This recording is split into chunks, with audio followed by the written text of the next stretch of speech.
Sampurasun wargi Jabar. Update terbaru pekerjaan rekonstruksi jalan di ruas batas Kabupaten Bandung Cianjur, Kebon Muncang, sampai Cikadu sudah capai 63% loh per tanggal 21 September 2025. Total panjang penanganan jalan ini adalah 8,7 km dengan nilai kontrak sebesar 37.398 juta rupiah. Proyek ini juga membawa dampak positif dengan menyerap 168 tenaga kerja. Ruas jalan ini punya daya tarik tersendiri karena membentang di antara perkebunan, salah satunya kopi dan cengkeh dan pemandangan alam Cianjur yang indah. Bayangkan kalau nanti jalan ini selesai, perjalanan bukan hanya lancar, tapi juga makin nyaman dinikmati.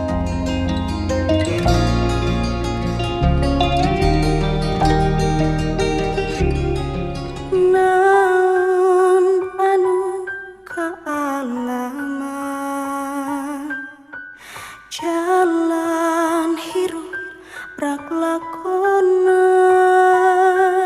rahayu panuntun indung ngadekeun lembur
Assalamualaikum warahmatullahi wabarakatuh. Sampurasun. Bapak Ibu yang saya hormati, para pengurus pusat, pengurus Provinsi Jawa Barat yang baru saja dikukuhkan, dan seluruh pengurus daerah seprovinsi Jawa Barat. Kalau saya tidak naik ke depan, foto nggak akan selesai-selesai. Pengusaha itu harus satu, bisa membaca peluang. Yang kedua, harus bisa memanfaatkan ruang sempit. Yang ketiga, harus berani mengambil keputusan. Pengusaha itu sama dengan pemimpin, karena intinya dia mencari duit, mengelola duit, dan membelanjakan duit. Sehingga orang yang berhasil jadi pemimpin yang baik, dia akan jadi pengusaha yang baik. Pengusaha yang baik kalau jadi pemimpin juga akan berhasil. Yang pertama, saya mengucapkan terima kasih ya, bahwa seluruh penantian, seluruh kegalauan, seluruh kegelisahan tentang Kadin Jawa Barat hari ini terjawab. Sehingga Kadin bisa memperlihatkan diri sebagai sosok pengusaha. Pengusaha itu nggak senang terlalu lama. Yang kedua, pengusaha itu nggak senang berkonflik. Jadi kalau yang senang berkonflik bukan pengusaha, itu politisi. Cuman saya jadi bingung, mana Pak Bajayabaya ini politisi apa pengusaha? Nah, kenapa? Karena bagi pengusaha konflik itu cost, dan bagi pengusaha konflik itu adalah kerugian. Pertama, ketika berkonflik, costnya keluar dalam setiap hari. Saya yakin yang datang ke ketua umum terpilih itu tiap hari datang, beres ketua, datang lagi, beres ketua. Nah, kalau organisatoris nggak mau langsung diputus, setiap pertemuan, setiap acara dibikin konflik. Kenapa? Semakin panjang konflik, semakin panjang ongkos yang diterima. Jadi kalau organisatoris itu adalah orang yang hidup dari organisasi. Kalau organisasinya tentrem ayam nggak bisa hidup. Kalau organisasinya bergolak terus, bisa kanan, bisa kiri. Karena saya politisi tahu yang begitu. Untuk itu, pertama saya minta yang sudah tadi dilakukan putusan secara bersama berdasarkan asas kekeluargaan yang dibuktikan dengan aklamasi, harus tumbuh menjadi pemimpin pengusaha yang ngerti dunia usaha dan harus ngerti masa depan usaha. Yang pertama. Yang kedua, tidak boleh menjadi pemimpin organisasi perusahaan yang kerjanya minta jatah. Ada investor, jatah saya sekian. Ada investor, jatah saya sekian. Tidak. Tetapi pengusaha sejati adalah orang yang bisa menciptakan lapangan usaha baru dan lapangan kerja baru, serta memperpendek jarak birokrasi, menekan biaya produksi, membangun produktivitas untuk kepentingan publik. Yaitu publik itu ada dua. Pertama, kesejahteraan karyawannya. Yang kedua adalah kesejahteraan masyarakatnya. Ini saya paham yang ini. Sehingga dalam dunia usaha itu saya selalu mengatakan berulang-ulang di mana-mana ada 3 kategori. Yang pertama adalah kategori pedagang. Bagaimana kategori pedagang? Kategori pedagang beda dengan pengusaha. Pedagang itu begini. Di tempat A jual telur 1.000. Di tempat B nerima 1.200. Maka pedagang itu berani beli yang 1.000 untuk dijual 1.200. Dia dapat untung 100 karena yang 100-nya adalah produksi. Itu pedagang. Ini secara umum mental di kita ini bukan mental pengusaha, mental pedagang. Pedagang itu belum mulai transaksi sudah punya hitungan untung. Sekali lagi, pedagang itu belum bertransaksi sudah punya hitungan untung karena sudah bisa dihitung. Beli telur 10 ton dengan harga Rp1.000 dan akan menjual 10 ton lagi dengan harga Rp1.200. Dia sudah bisa hitung Rp100 dikali 10, itu untungnya, itu pedagang. Yang kedua, itu adalah pengusaha. Kalau pengusaha itu adalah tidak menghitung untung. Pengusaha yang dipikirkan pertama adalah modal kerja. Modal kerja itu terdiri dari 2. 1 modal biaya, 2 modal teknologi atau sumber daya. Maka pengusaha ini punya idealisme. Apa idealismenya? Adalah produk. Produknya belum tentu dibeli di pasar. Produknya belum tentu untung di pasar. Tapi dia berani berspekulasi untuk membuat sebuah produk yang produk itu belum tentu dibeli di pasar dan belum tentu untung di pasar. Dan cenderung kontroversi, kayak politisi berideologi. Contoh, di Indonesia hari ini yang setiap hari diminum adalah air kemasan, air mineral. Orang menyebutnya aqua, itu produk. Bayangin, pada waktu itu orang mau jualan air mineral, gak masuk akal. Karena orang pilih air pasti berasa dan berwarna. Zaman Pepsi, Coca-Cola, Sprite, teh botol yang sudah waktu itu mendominasi. Dia berani untuk merintis usaha menjual air kemasan. Hari ini yang paling survive dengan modal usaha relatif rendah menurut saya, karena dia mengandalkan sumber daya, tidak perlu teknologi yang terlalu tinggi, bahkan sudah masuk dalam pikiran orang, minum air mineral bernama aqua. Dia berhasil menjadi seorang pengusaha. Orang menciptakan mobil listrik, orang masih senang demen mobil berbahan bakar minyak. Dia ciptain mobil listrik, meyakinkan orang untuk merubah dari mobil bahan bakar fosil ke mobil listrik bukan perkara gampang. Tapi dia berani berinvestasi dengan 2, untung atau buntu. Dan seorang pengusaha berani jatuh miskin, menjual seluruh asetnya demi sebuah produksi dan demi produksinya dicintai oleh pasar. Kebahagiaannya seorang pengusaha adalah manakala produksinya bisa menguasai pikiran orang dan bisa menguasai pasar. Itulah pengusaha. Karakternya entrepreneur, dan yang ini agak Indonesia itu agak jarang.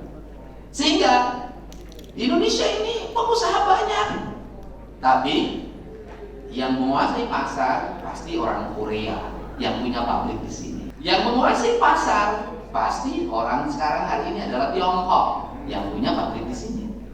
Yang punya usaha-usaha besar yang produktif pasti orang Jepang.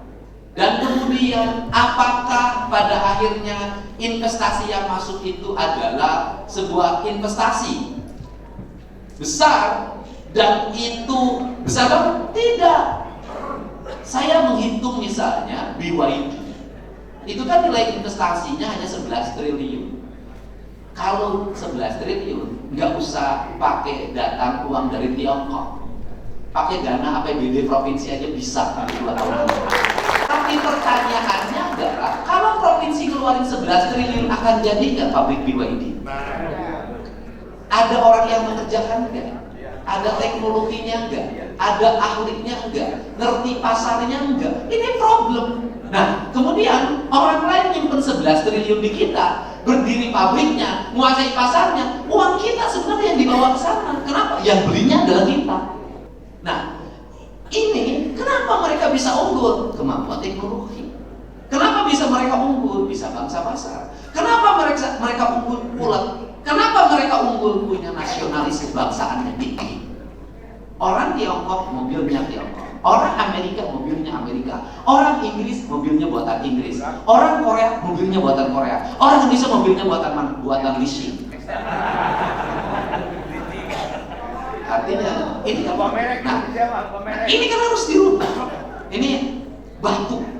Anda bayangin, kalau batu di mata pedagang itu hanya dibongkar, diangkut pakai truk, dikirim ke tukang bangunan, dikirim ke aset properti, dikirim satu truk itu paling dapat untung itu, dapat ribut-ribut capek-capek macet-macet itu paling dapat untung 300.000 satu truk. Tapi batu di tangan orang Bali dipahat, diukir, jadi arca, jadi patung, nilainya bisa puluhan miliar. Batu dibuat batu ali, beda lagi. Batu dibuat batu permata, beda lagi. Artinya bahwa otak akan mempengaruhi produk. Untuk itu ada yang terakhir.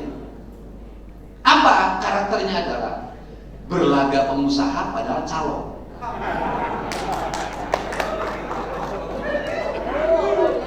Berlaganya pengusaha, gagal, jas, dasi, ikut rapat asosiasi kontraktor. Kalau pemilihan ketua paling ribut. Saya kan mantan bupati, tahu ya begini. Ketua paling ribut. Giliran tender tidak kebagian, ditendang itu kantor kepala dinas. Bawa pasukan, berek air. Itu diberek sio, awas. Dapatlah tender 2 miliar. Setelah itu apa yang dilakukan mengerjakan? Tidak, diambil 200 juta, disungkat. Tapi nggak punya kontraktor. Setelah disungkat, apakah uang 200 juta itu dia manfaatkan untuk prestasi? Tidak. Tiap tahun, setiap APBD-nya sudah, pokoknya tiap ketok APBD, jatah saya 200. Berikutnya pengen naik 400, pengen naik 600. Pertanyaannya, dia jadi kaya? Tidak. Dia semakin berkembang? Tidak. Tiba geula ketika ina we lamun giliran tender pantarikna tidak terpilih pada satu organisasi kontraktor, dia bikin kontraktor baru organisasi. Kenapa? Karena jatah. Seiring dengan perkembangan waktu, clean government, good governance sudah berbasis digital, berbasis IT, yang begini rontok. Begitu di provinsi, kebijakan kontraktor harus punya AMP, harus punya batching plan, gak ada lagi ruang, gak bisa lagi. Kenapa? Dia tidak bisa membaca tanda-tanda zaman. demi indung kawatu nih bapak kaca. Apalagi karakter calo importir. Padahal bukan importir, dia dapat surat rekomendasi impor. Impornya dikasih lagi jatah. Pokoknya per kilogram daging 200, per kilogram berat 200. Sini, modalna ukur konektivitas. Wow, jeung akan Jayabaya. Wow, jeung Kang Topan jaminan. Pernah jadi tim sukses gubernur jaminan. Wah, di zaman aing menang. Untuk itu saya pesan terakhir buat pimpinan Kadin sekarang, ingat, Kadin ini adalah kamar dagang dan industri, bukan kamar dagang kerusuhan, bukan kamar dagang keributan. Kadin berpikir tentang bagaimana investasi di Jawa Barat, bagaimana efisiensi dilakukan. Pemerintah provinsi sudah melakukan efisiensi, dan saya kasih tahu sekarang ya, tahun 2026 kalau bertamu ke kantor gubernur, Anda hanya akan mendapat air mineral, tidak akan mendapat suguhan snack dan makanan. Kenapa? Saya sudah menghapus itu semua. Cukup minum air putih saja. Kenapa? Karena duitnya harus menjadi gerak ekonomi. Bangun infrastruktur jalan, irigasi, sekolah, terus itu akan saya lakukan. Kenapa? Efisien. Kenapa efisien? Harus adaptif terhadap perubahan. Tidak boleh pemerintahan kaku, tidak boleh pemerintahan itu juga. Saya ingin pemerintahan yang investasi ke depan. Karena 5 tahun setelah saya pimpin, tidak boleh lagi ada pembangunan jalan. Yang ada adalah investasi pemerintah provinsi di sini, investasi pemerintah provinsi di sini, di sini, di sini. Kenapa? Negara lain sudah berpikir dominasi investasi. Tiongkok berinvestasi di kereta cepat. Kita setor dalam setiap tahun. Berinvestasi di pelabuhan, berinvestasi di bandara. Sumber daya alam kita gunakan untuk membayar seluruh investasi yang dipinjamkan pada kita. Pertanyaannya adalah, mau sampai kapan kita menjadi negara penyetor? Kita harus berubah. Cara berubahnya adalah pemimpinnya harus visioner, para pengusahanya harus visioner. Kadin nggak boleh kalah sama Apindo. Hari ini kalau ngomong dunia industri, Kadin nggak muncul namanya. Yang muncul adalah Apindo. Apindo yang paling kritis terhadap berbagai gerak investasi yang ada di Indonesia. Apindo selalu menjadi mitra pemerintah dalam merumuskan berbagai kebijakan strategis tentang pengupahan, tentang investasi dan sejenisnya. Kadin seringkali tidak muncul. Kadin muncul kapan? Ketika Munas menjelang Pilpres. Saya nggak mau. Nanti harus apa? Kadin yang berikan rumusan-rumusan. Bagaimana investasi? Di mana saja? Nah, ini cara. Dan untuk itu saya sore hari ini mengucapkan terima kasih Bapak Ece. Ini kan semua nih. Kadin itu ternyata perseteruan di Bogor, saya perhatikan. Karena tokoh Kadin itu banyak kan orang Bogor. Nih. Jadi kalau orang Bogor rukun, maka Kadin rukun. Bapak wajah boleh Banten, tapi saya tahu Bapak Haji operasinya di Bogor.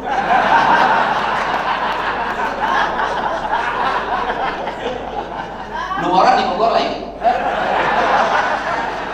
Madinah di Bogor. Hah? Madinah di Bogor. Madinah di Bogor. Madinah di Bogor. Oh, nya. Kan dirangkat. Jadi itu. Ini Pak Jayabaya ini saya masih kecil, masih DPRD. Bapak sudah menjadi tokoh terkenal. Alhamdulillah. Bapak saya lihat masih kelihatan muda walaupun usianya sudah tua. Untuk itu selamat berjuang, selamat bekerja buat jajaran Kadin Provinsi Jawa Barat, senantiasa rukun demi Jawa Barat istimewa. Atur mohon, inilah gubernur visioner dan gubernur usaha. Foto dilatih, langsung pidato ke rumah halo-halo. Tanyang ting kayaknya. Gitu apa? Karena bagi Abah, saeutik kudu jadi duit, lomba kudu jadi bandar. Itu gitu. Kicipring duit, tepat perak, serewelek ping konen. Itulah apa. Assalamualaikum warahmatullahi wabarakatuh. Sampai masuk. Agung.